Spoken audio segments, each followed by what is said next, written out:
Здравейте, приятели, аз съм Михаил Петков от carpmojo.com и в днешното видео искам да ви покажа една много интересна макара. Това е макарата Daiwa Basia Tournament 45 SCW QD, представена през 2020 година, но реално е на пазара от някъде средата на тази година, може би началото, не съм много сигурен. Макарата е върховия модел на марката към момента, наистина е впечатляваща. Ще ви извадя след малко, ще видите, ще я завъртиме заедно. Наистина макарата направо ми скрива шапката и е по-добра от всичкото, което съм пипал до сега. Въртенето е много мазно, външният вид е брутален, колкото и да ви изглежда странно на снимки, но наистина си заслужава тази макара. Хайде да го разпечатаме това грозно кашонче и да видим какво има вътре.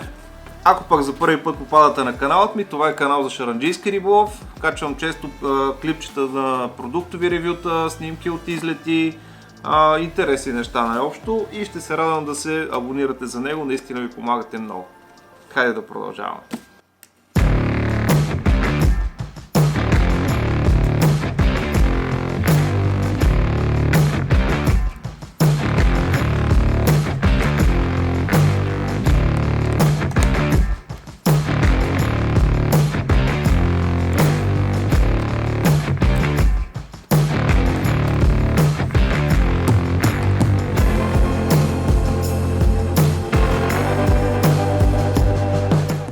Ето това е кутийката на Tournament. Виждате, транспортния кашон е предпазва от всякакви такива транспортни надирания, намачквания, удари в ръбчетата, примерно. Получаваме в абсолютно перфектно качество, както дизайнерът на това нещо е поискал тя да бъде.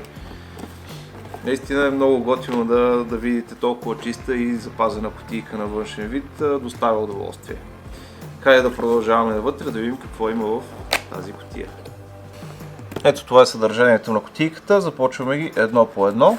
На първо място отстрани ни е сложена резервната шпула. Резервната шпула е добре опакована с абсолютно същия дизайн и капацитета като основната. Нямат някакви разлики. Прибираме си я обратно вътре. След резервната шпула идва дръжката.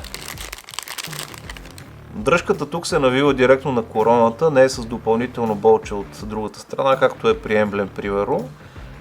Това нещо, този механизъм е характерен за повечето така макари висок клас и наистина носи по-добър баланс, по-ниско тегло като цяло и по-малко луфтове. Виждате, ръкохватката е с лагерчета и се върти перфектно. В кутийката още имаме опътване, както и допълнителни шайбички за регулиране на влакното, някакви други неща, схема с съставните части на макарата, познатите ни неща, които трябва да присъстват в кашончето. И най-накрая имаме самата макара.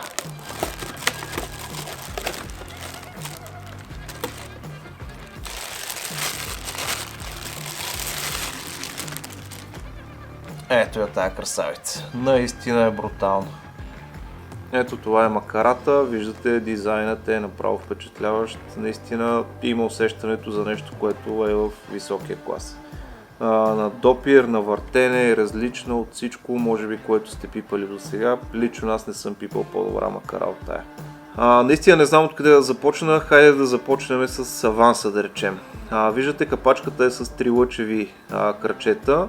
Daiwa се опитаха в модела от 19-та година да наложат двулъчевите такива, каквито са налични в момента при Emblem макарите. Но в последствие се върнаха на старата си концепция, която имаха при 2017 модел, от какъвто аз ползвам и наистина трилъчевата капачка за мен е много по-удобна и много по-лесна за работа спрямо двулъчевата. Буквално където я си сложа пръстите, веднага мога да завъртя, докато на другата винаги трябва така леко да приплъзна едни 2-3-5 мм, за да си нагодя пръстите стабилно. Това е голямо ево, за което. Авансът е супер бърз. Супер бърз, но въпреки това имате ясно отчетливи няколко така степени на по-затегнат и по-хлабав аванс. Буквално работи прекрасно, нямам никаква забележка към него.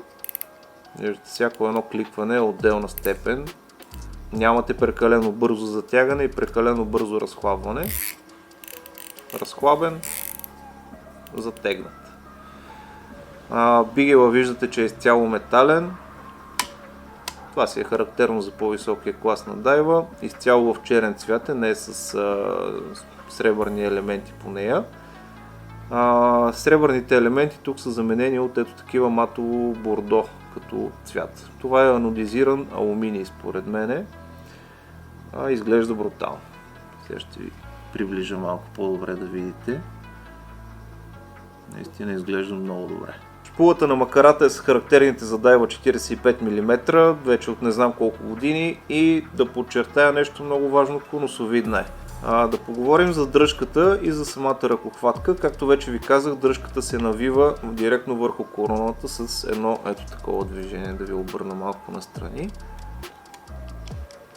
Като ето така се сгъва примерно, или може да я свалите изцяло с малко повече навивки. В момента я затягам, правя някакви глупости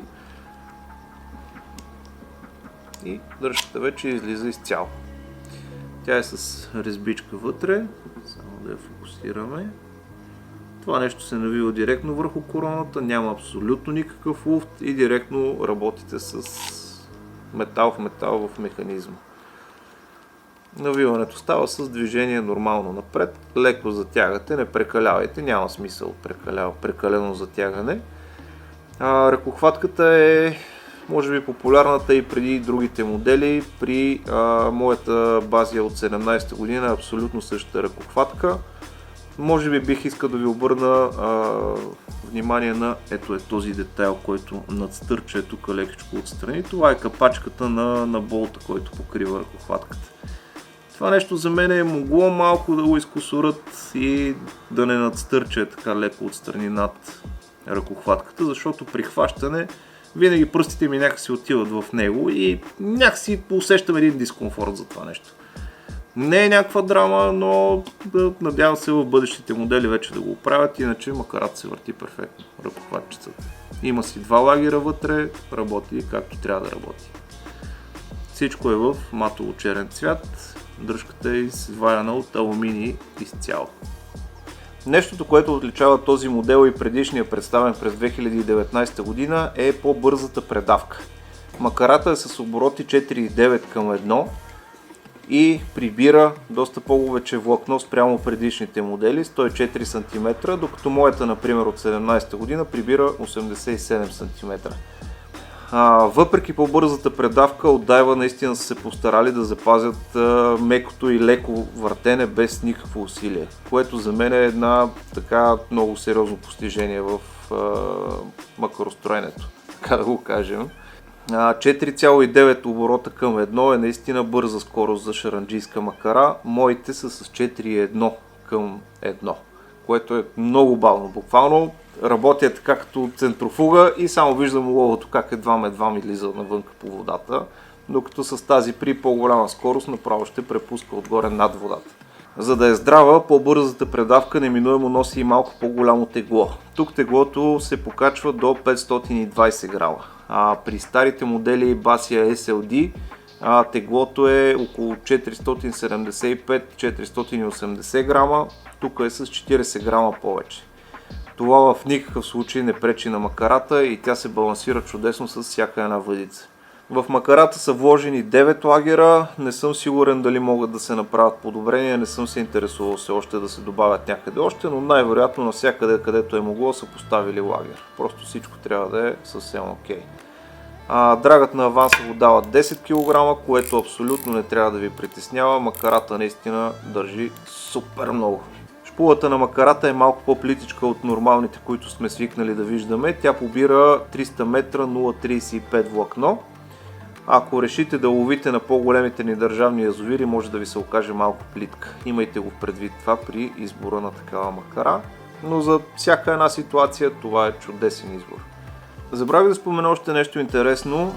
Кликането на авансът при тази макара е малко по-засилено спрямо другите и по-стари модели на дайва. Наистина тук е много по-отчетлив звука и по-силен. Може да го чуете.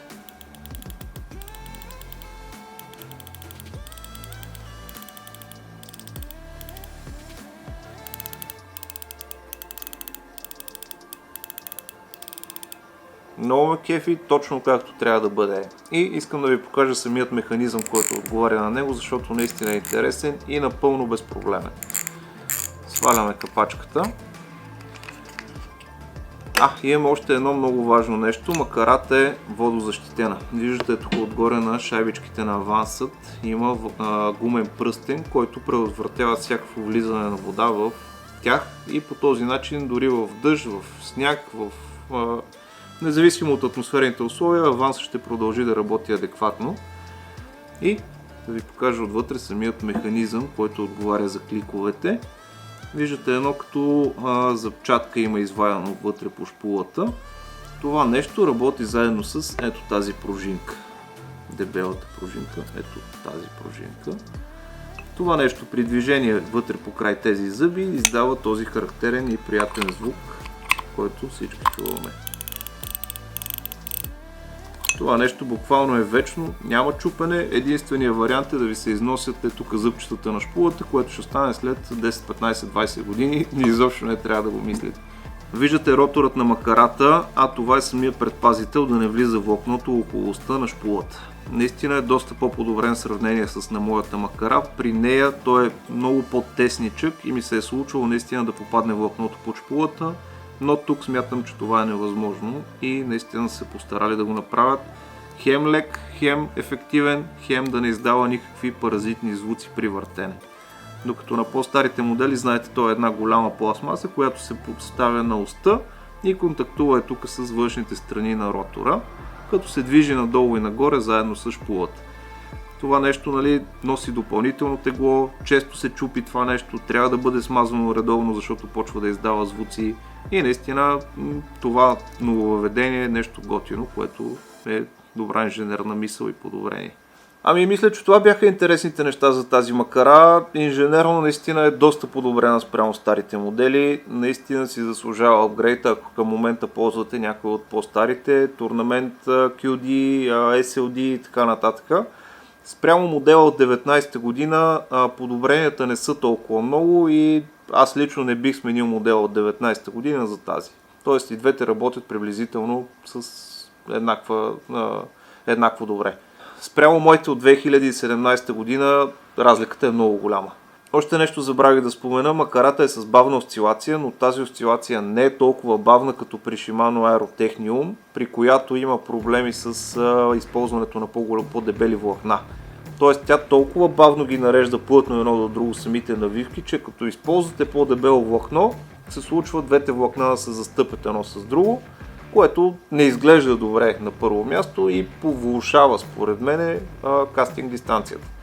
Тук осцилацията наистина е забавена значително, но не е прекалено бавна, влакното си се реди перфектно и кастингът също е окей, независимо дали редите 0.25 или 0.45. Какво лично на мен ми харесва в тази макара? Няколко неща. На първо място по-бързият механизъм. Спрямо моята, наистина този механизъм е огромно подобрение и за по-далечни дистанции не ви изморява толкова. Харесва ми, че са върнали трилъчевата капачка на аванс, каквато на мен лично е по-удобна. И колкото и да е странно, харесват ми червените линии в дизайна. Наистина първоначално, когато видях модела на снимки, на снимки в интернет, червеното изглеждаше доста кофти. Не ме изкефи, но на живо червеното е брутално. Не е някакво изкрящо, не е някаква циганийка, много лови окото, много ми харесва. Ако пък пуснат и модел в сиво, тогава всичко ще бъде много по-добре, ама и червеното изобщо не ме дразни, бих си го ползвал с кеф. Какво не ми харесва в макарата, ако мога така да кажа, че има нещо, което не ми харесва ръкохватката. Могло да я направят с малко по-модерен дизайн, така да го кажа, могло да подобрят тази капачка тук отстрани, не са го направили, не е голяма драма, бих си я ползвал с кеф въпреки това. По принцип се продават такива допълнителни ръкохватки, може да си я смените по всяко време. Смятам, че ви обясних абсолютно всичко за моделът, наистина само подобрение виждам в тази макара спрямо предишните. Клипса забравих да спомена, че отново си е такъв голям и с въртеливата функция, която е на предишните. Съвсем окей си е, черен на цвят, слива се изцяло с макарата, няма никакви драми. Виждате, тук отдолу са наслагали малко рекламни надписи, наистина изглежда хем с критички, хем пък се виждат. Благодаря ви, че бяхте с мен и изгледахте до край това видео. Ударете един лайк, абонирайте се за каналът. Михаил Петков, carmojo.com. Чао и до нови срещи!